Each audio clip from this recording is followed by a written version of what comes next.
با سلام خدمت دوستان و همکاران عزیز. آزمون هستم از بخش موبایل تیم دکتر بایوس. امروز در این ویدیو میخوایم که در مورد تعمیرات موبایل با شما صحبت کنیم، ولی این ویدیوی آموزشی نخواهد بود. یعنی قرار نیست که ما در این ویدیو چیزی رو آموزش بدیم، فقط میخوایم که در مورد بیشتر تعمیرات نرم افزاری موبایل با شما صحبت کنیم. ولی برای یاد گرفتن صحیح تعمیرات نرم افزاری موبایل و برای کسب تجربه های بیشتر حتما لازم است که این ویدیو رو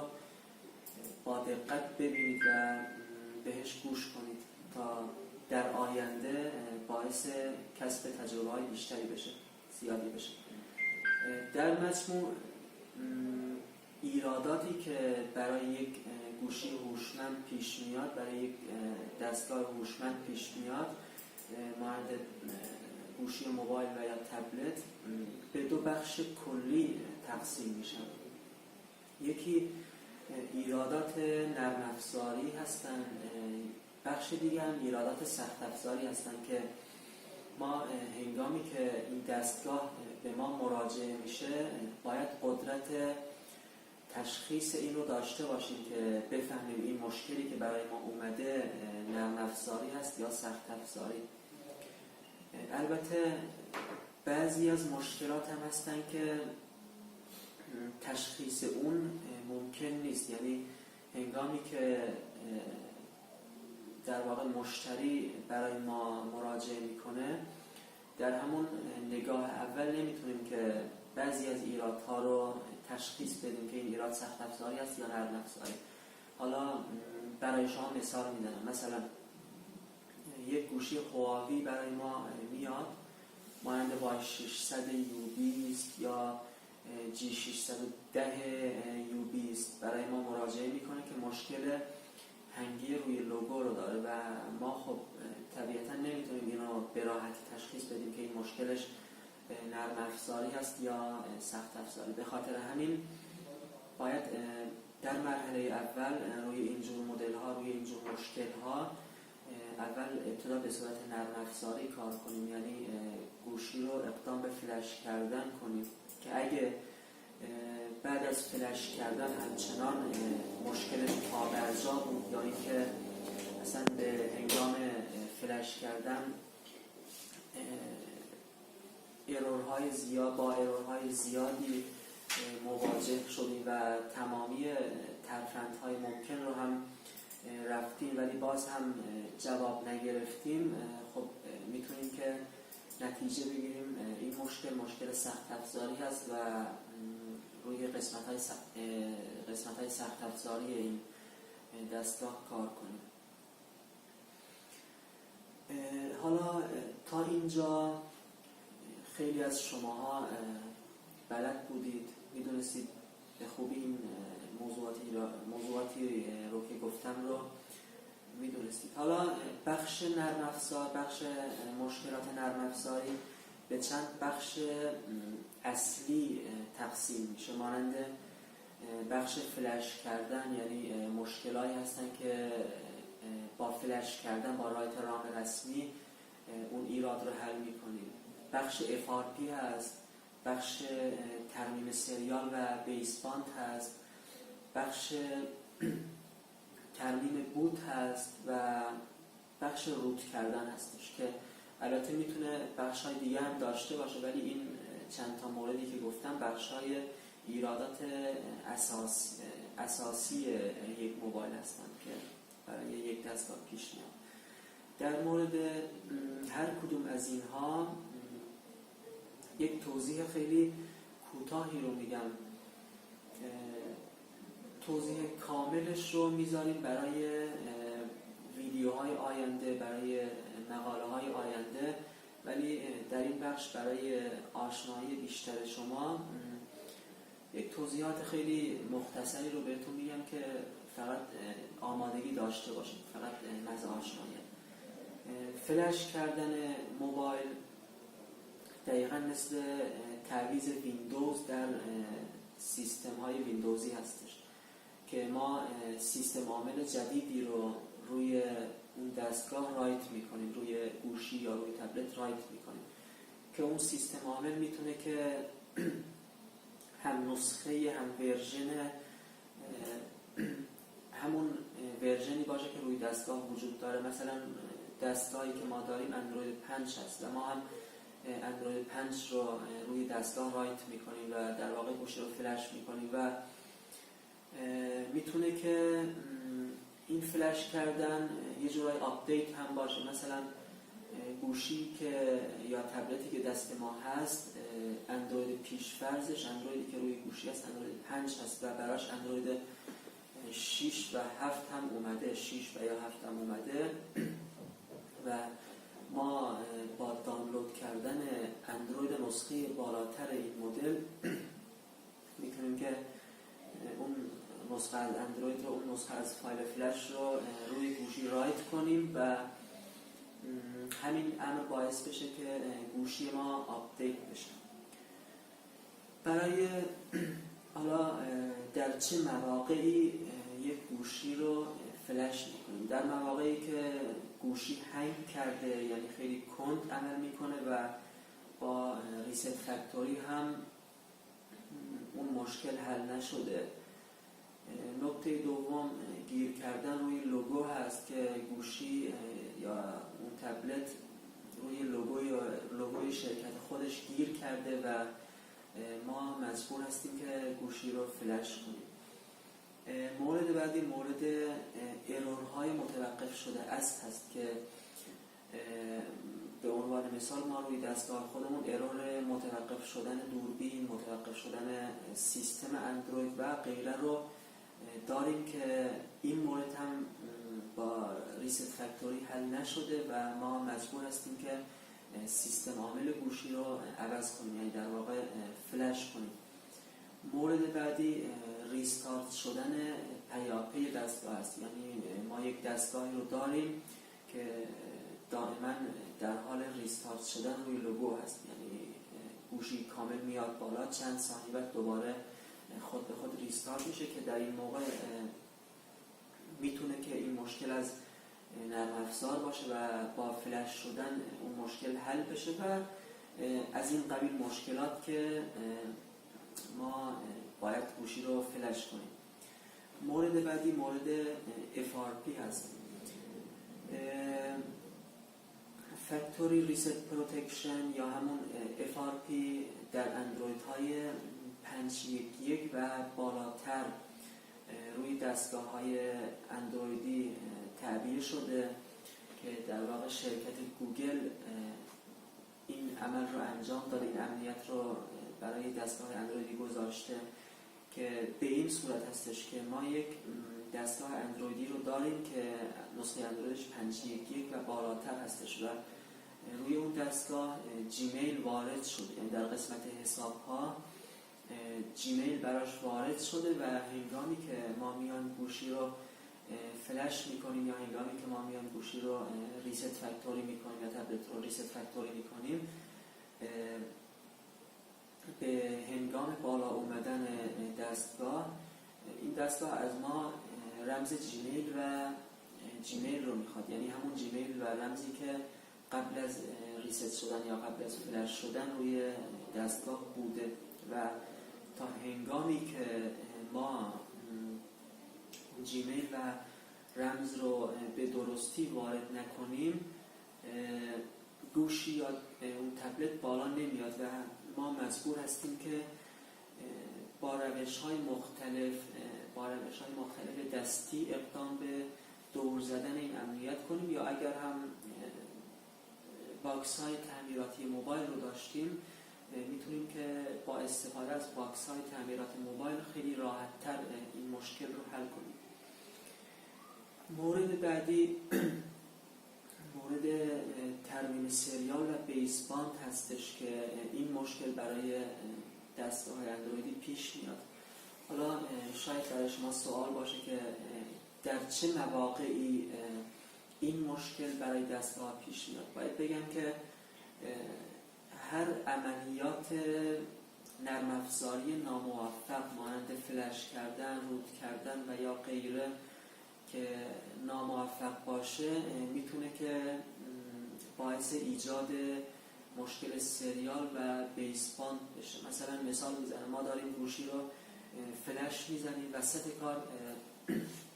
به هر دلیلی این عملیات متوقف میشه، یا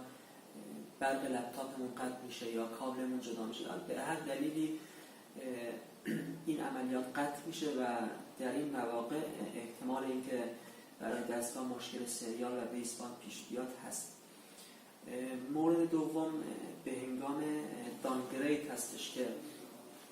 هنگامی که به اشتباه گوشی رو ناخواسته دانگرید میکنیم، احتمال اینکه مشکل سریال و بیسباند برای دستگاه پیش بیاد خیلی زیاد هست. یا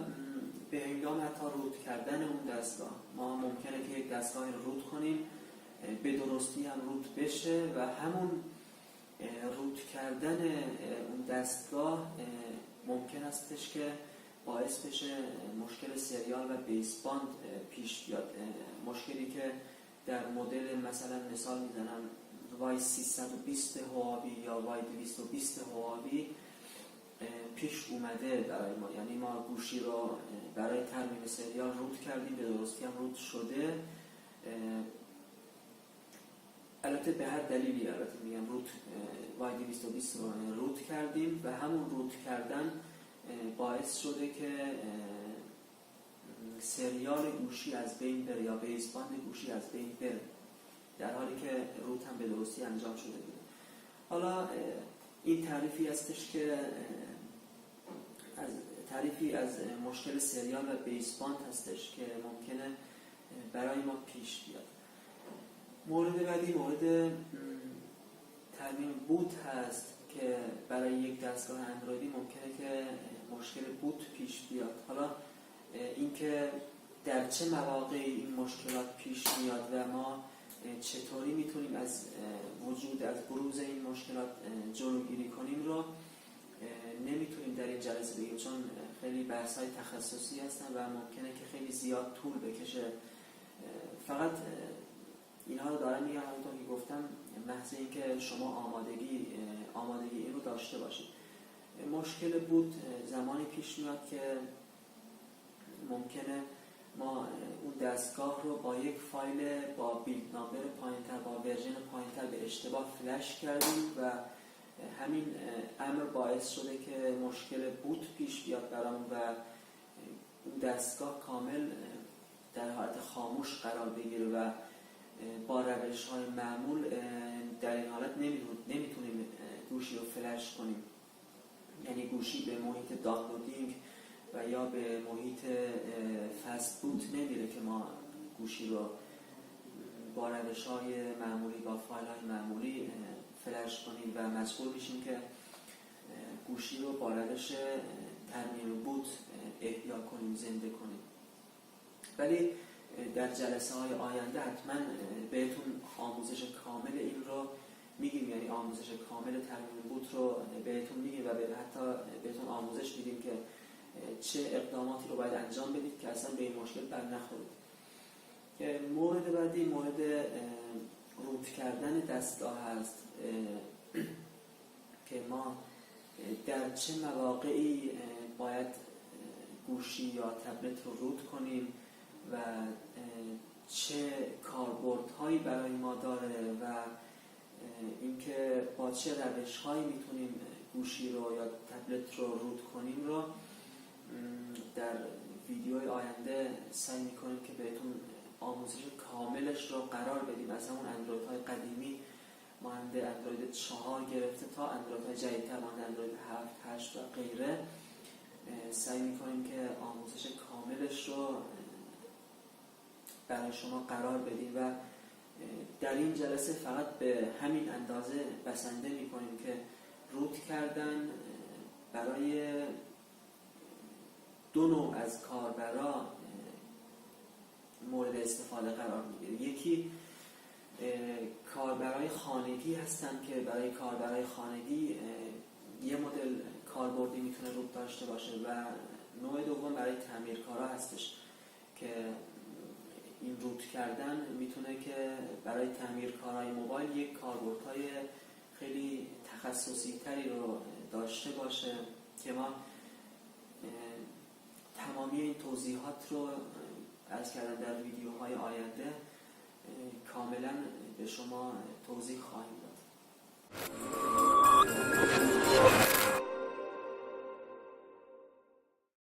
خب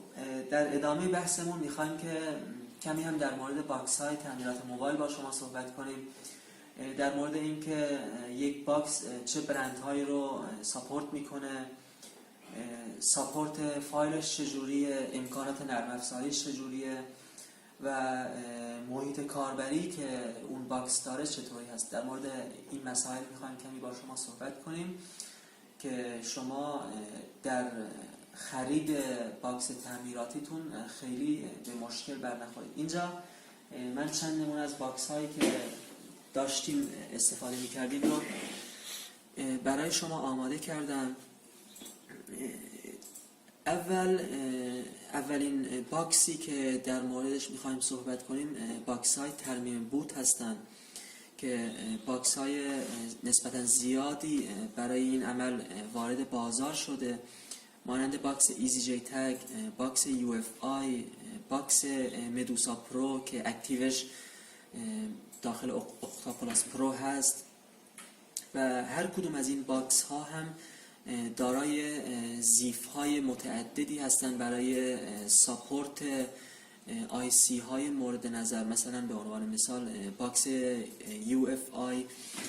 دارای 2 آداپتور مختلف هست برای همونطور که میبینید آداپتور اولی برای ساپورت BGA 221 که در تصویر مشخص هستش که به این صورت در این قسمت، در قسمت سرویسش میتونیم که جایگذاری کنیم و بعد از اینکه آیسی هارد رو گذاشتیم با بستن درش میتونیم که اقدام به سرویس دهی اون آیسی بکنیم. کارهای مانند چنج CID، کارهای مانند رایت کردن فایل دامپ، استخراج اطلاعات از داخل اون آیسی. و در اینجا هم در این قسمت میبینید که تست پوینت مخصوص این زیف هم قرار داده شده. این تست پوینت برای زمانی هستش که آیسی ما شناخته نمیشه، یعنی نمیتونیم از آیسی اینفو بگیریم و در این جور مواقع میتونیم که با تست پوینت اون آیسی رو به باکس بشناسونیم که آموزش کاملش رو در ویدیوهای آینده به شما میگیم. و این هم زیف دیگه ای هست که از آیسی های دیگه ای پشتیبانی میکنه، همون جوری که روش نوشته در این قسمت BGA 186 و BGA 162 و در این بخش هم BGA 169 و BGA 153 رو ساپورت میکنه و دقیقاً این هم مثل زیف قبلی هست طریقه کار کردش، فقط نوع آیسی هایی که ساپورت میکنن فرق میکنه. خود باکس یو اف آی هم خیلی باکس جمع و جوری هست. پورت USB 3 در اینجا، پورت های سرویس دهی در این قسمت و پورت اصلی که به سیستم متصل میشه هم در این قسمت قرار میگیره، پورت USB ش. و در اینجا هم سیم کارت باکس وجود داره. باکس بعدی ترمیم، اون سیم کارت باکس گفتیم برای چیه؟ سیم کارت برای این هستش که ثابت بشه که ما این باکس رو خریدیم و کرک نیستش. در اینجا هم باکس ایزی جی تک هست، یکی از قدیمی ترین و بهترین باکس ها برای جی تک و ترمیم بوت که این هم پورتاش میبینید دقیقا مثل یو اف آی هست، دارای پورت های مختلف برای سرویس دهی و در این قسمت هم سیم کارت و پورت اتصال به سیستم. و باکس بعدی باکس مدوسا پرو هست که البته این باکسی که میبینید باکس اکتاپلاس پرو هست ولی اکتیو مدوسا و مدوسا پرو رو هم روش انجام دادیم. این هم میبینید مثل باکس های ترمیم بوت دیگه این منظورتون از اکتیو شرکت دیگه چیه؟ اکتیو دیگه یعنی ببینید مثلا این باکس اختاپلاس پرو میتونه که تمامی اکتیو هایی که شرکت اختاپوس تا حالا عرضه کرده رو روی خودش اکتیو کنه، مانند اکتیو LG، اکتیو سامسونگ، اکتیو مدوسا پرو، اکتیو FRP تول و اکتیو هواوی تول هستش که تمامی این اکتیو ها مال شرکت هواوی هست و ما هر کدوم رو که خواستیم میتونیم که با پرداخت هزینهش اون رو روی باکس خودمون اکتیو کنیم. در این قسمت داشتم توضیح میدادم پورت های برای ترمیم بوت و سرویس دهی گوشی ها تعبیه شده و در پشت باکس هم پورت USB برای اتصال به سیستم و در این بخش هم سیم کارت باکس همونطور که گفتم برای جلوگیری از کرک شدن این باکس هستش. و آداپتور دیگه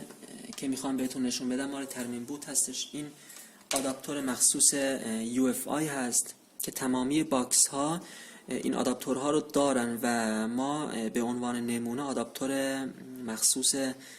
باکس UFI رو آوردیم که به این شکلی که میبینید به مین بورد موبایل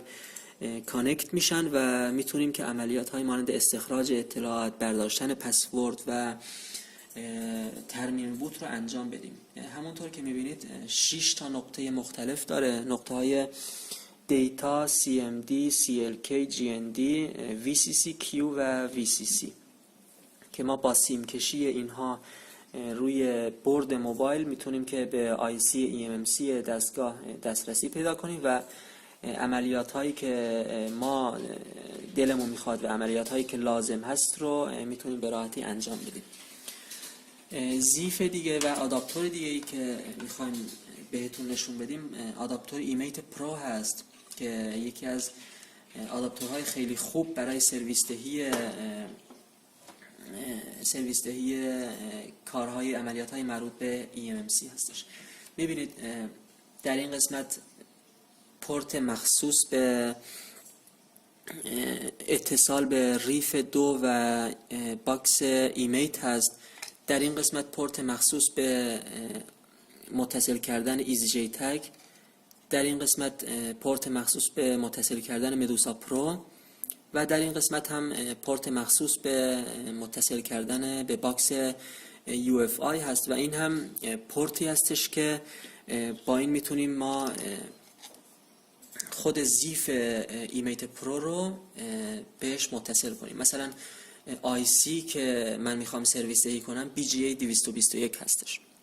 یا BGA 169 یا 153 هست. من IC که دستم هست BGA 221 باشه، این پورت رو در این قسمت قرار میدم و IC رو داخل زیف مخصوصش قرار میدم و میبندیم زیف رو و به راحتی میتونیم که سرویس دهی کنیم. اینجا هم پورت مخصوص متصل کردن به باکس ریف هست و اینجا هم پورت مخصوص متصل کردن به باکس ATF هستش. فرق ریف و ATF چیه؟ باکس های مختلفی هستن که ریف مال یک شرکت دیگه هست و ATF هم یک باکس دیگه هست که هر کدوم دارای محیط کاربری دیگه متفاوت و دارای امکانات مختلفی هستن. خب تمامی این باکس هایی که من به شما نشون دادم، باکس UFI، باکس ایزی جی تک، باکس مدوسا پرو، هر کدوم برای خودشون دارای ساپورت فایل های دامپ هستن که ما با داشتن این باکس ها دیگه نیازی نیست توی سایت های مختلف دنبال فایل های دامپ بگردیم و میتونیم که از ساپورت این باکس ها اون فایل های دامپی که احتیاج داریم رو به راحتی دانلود کنیم. برای برند سامسونگ یکی از معروف ترین باکس هایی که تا به امروز عرضه شده باکس زتریکس پرو هست که همونطور که میبینید مثل بقیه باکس ها پورت مخصوص USB،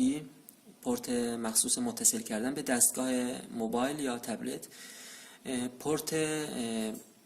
سرویس کیبل نوشته، یعنی پورتی هستش که برای سرویس دهی گوشهای قدیمی تر که USB نمیخورن میتونیم که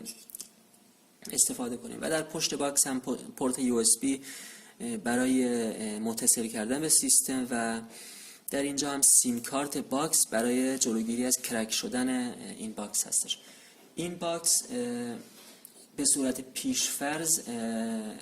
برند سامسونگ رو پشتیبانی میکنه و کارهایی مانند فلش، آنلاک شبکه، آنلاک رمز، ترمیم سریال و بیسباند و غیره رو انجام میده و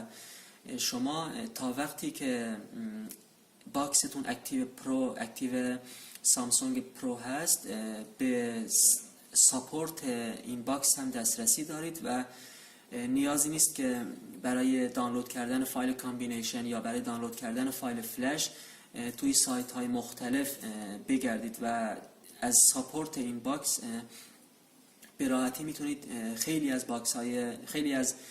فریم‌ویر ها و خیلی از فایل های کامبینیشن رو دانلود کنید. و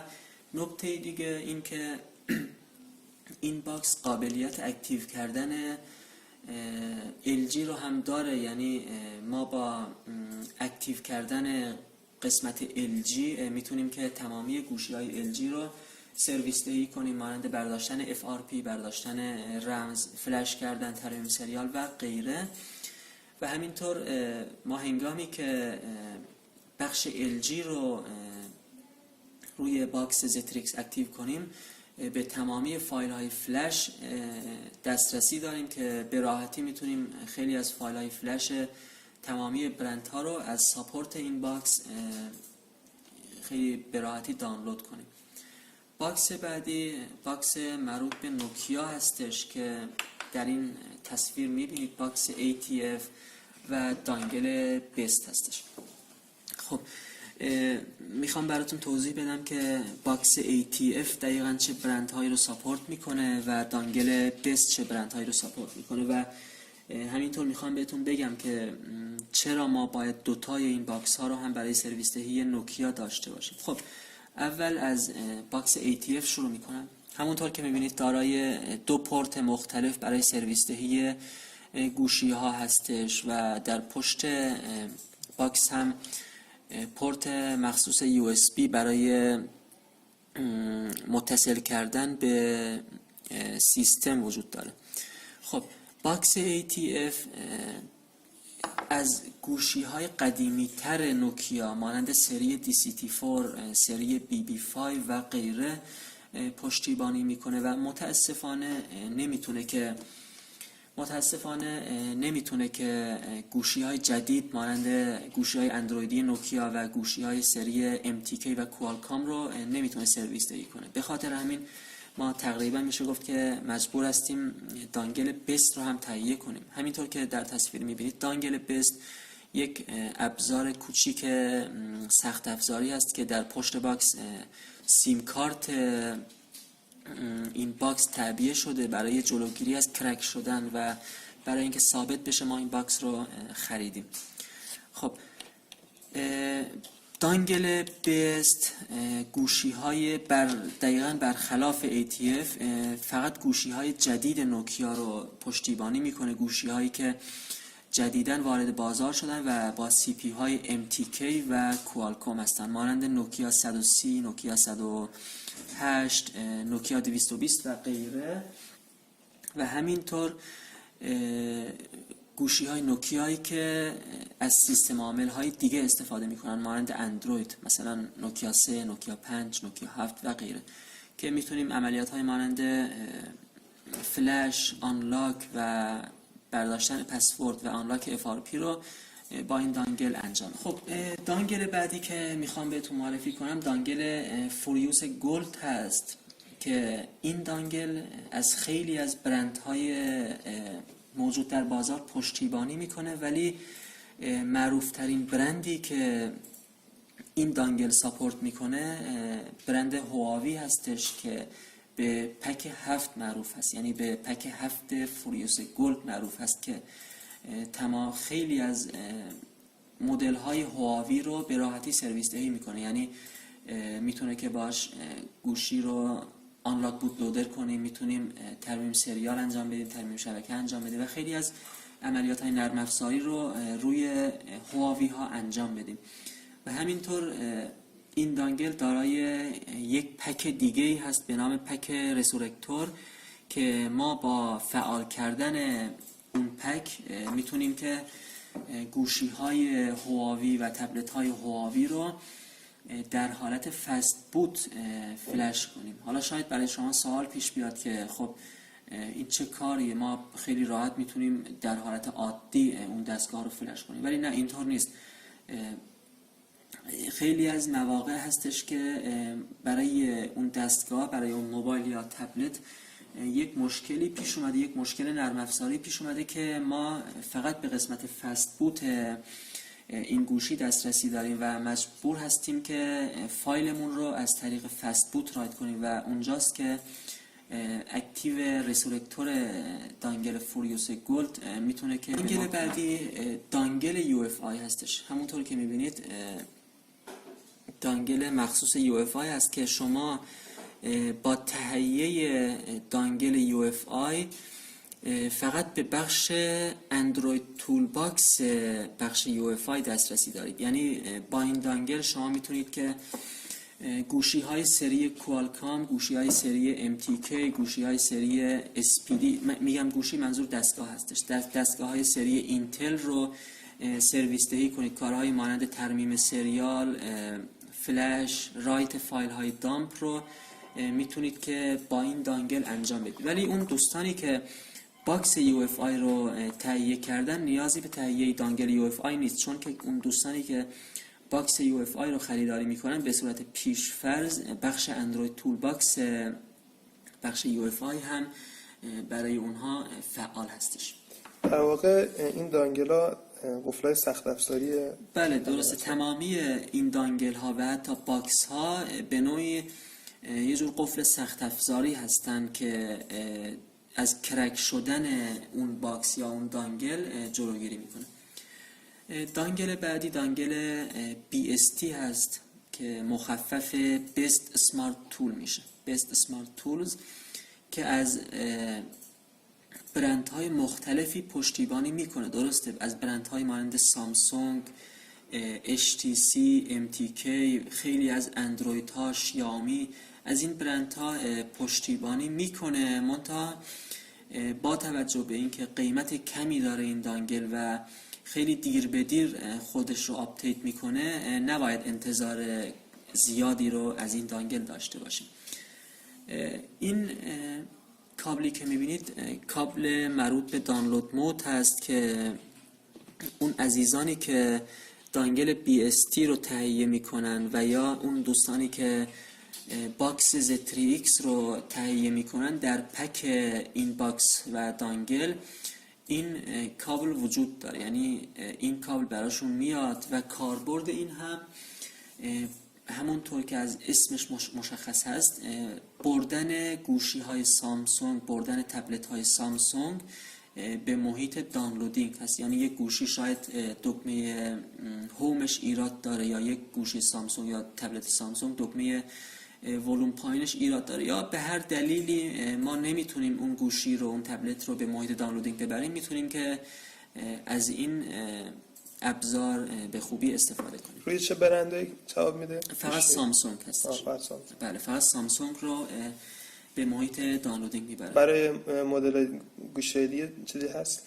نه ابزاری نیست و برای مدل های دیگه برای رفتن به حالت دانلودینگش فقط میتونیم که از کلیدهای ترکیبی استفاده کنیم.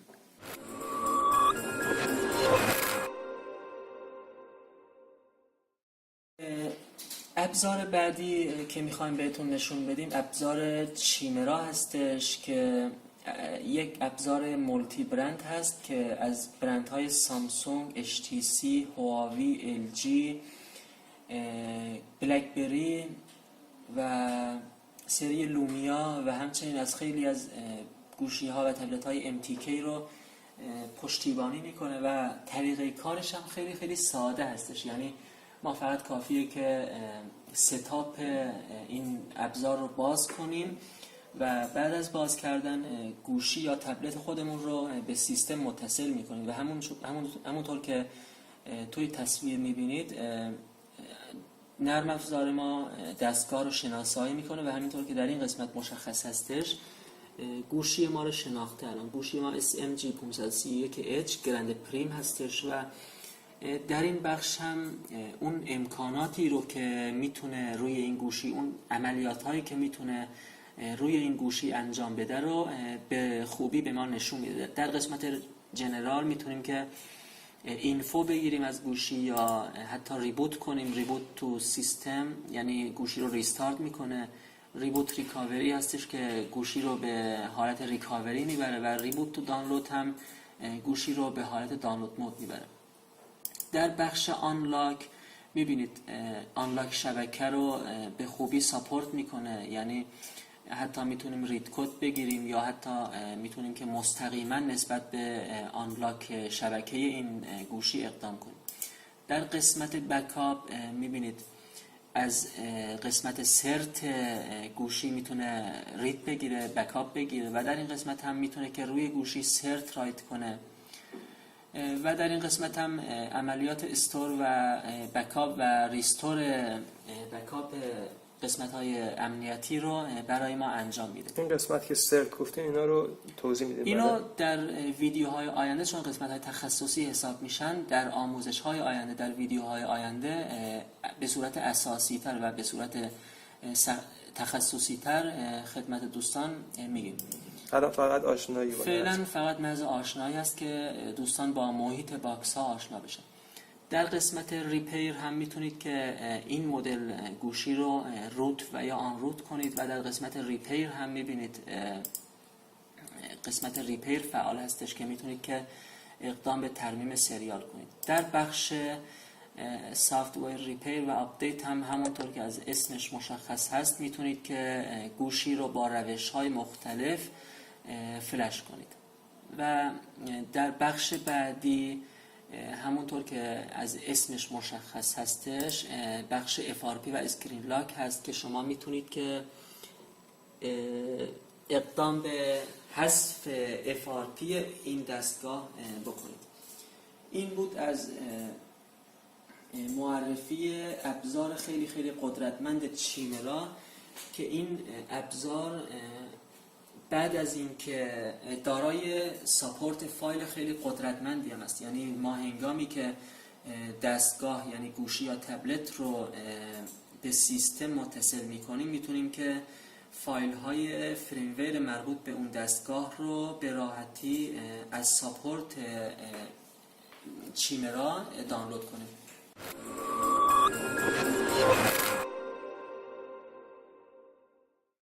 دوستان، این توضیحاتی که خدمت شما گفتیم یک مقدمه خیلی جزئی بود در مورد شروع بخش نرم افزار موبایل، بخش تعمیرات نرم افزار موبایل، که اون دوستانی که وارد عرصه تعمیرات نرم افزار موبایل میخوان بشن امیدواریم که آشنایی‌های اولیه‌ای رو پیدا کرده باشن و همونطور که در اول ویدیو خدمتون گفتم این بخش قسمت آموزشی نیست و آموزش‌های تخصصی، آموزش‌های پیشرفته رو در جلسات آینده حتما به شما خواهیم گفت و این بخش فقط یک بخش آشناییتی بود که شما با کلیت تعمیرات نرم افزاری موبایل و با کلیت باکس ها آشناییتی پیدا کرده باشید. و یک نکته دیگه هم این که در مورد صحبت کردن از باکس های زیادی هستن که از قلم افتادن، باکس های خیلی خیلی خوبی مانند ولکانو، باکس مراپی، میراکل، باکس سیگما، دانگل EFT، دانگل CM2 و غیره، باکس SE Tool و غیره که ما در جلسات آینده در مورد این باکس ها بیشتر صحبت خواهیم کرد و در مورد این باکس هایی هم که به شما نشون دادم در جلسات آینده آموزش های خیلی خیلی کاملی رو به شما خواهیم گفت. من سوالی که داشتم اینه که برای کار تعمیرات موبایل نرم افزاری بدون این باکس ها هم میتونم این کارو شروع کنم؟ بله، در واقع باید گفتش که تعمیرکارای نرم افزاری موبایل حدود 60 الی 70% مشکلات خودشون رو، یعنی مشکلات گوشی ها و تبلت ها رو میتونن که بدون استفاده از باکس های موبایل به راحتی حل کنن. یعنی اصلا نیازی به داشتن باکس نیست. باکس فقط یک ابزار خیلی خیلی تخصصی هستش که ما برای کارهایی که بدون باکس نمیشه انجام داد، مانند ترمیم بود، باز کردن بعضی از مدل‌های FRP، ترمیم سریال، ترمیم بیس باند، برای کارهای خیلی تخصصی تر استفاده میکنیم. یعنی میشه گفت که برای 20-30% از مشکلات نرم افزاری ما نیازمند باکس و دو تا نکته رو هم باید به شما بگم و اونها هم این هستن که نکته اول، در جلسات آینده، در ویدیوهای آینده ما بسیاری از آموزش‌های بدون باکس رو خدمت شما خواهیم گفت، یعنی آموزش‌هایی که برای انجام اون عملیات‌ها احتیاجی به باکس نداریم و با دست خالی و با نرم افزارهای رایگان میتونیم که اون کارها و اون عملیات‌ها رو انجام بدیم. و نکته دوم این که اگر با دیدن این ویدیو و با دیدن این مقاله به جواب سوال خودتون نرسیدید، میتونید که از ما بپرسید و ما سعی میکنیم که تا جایی که میشه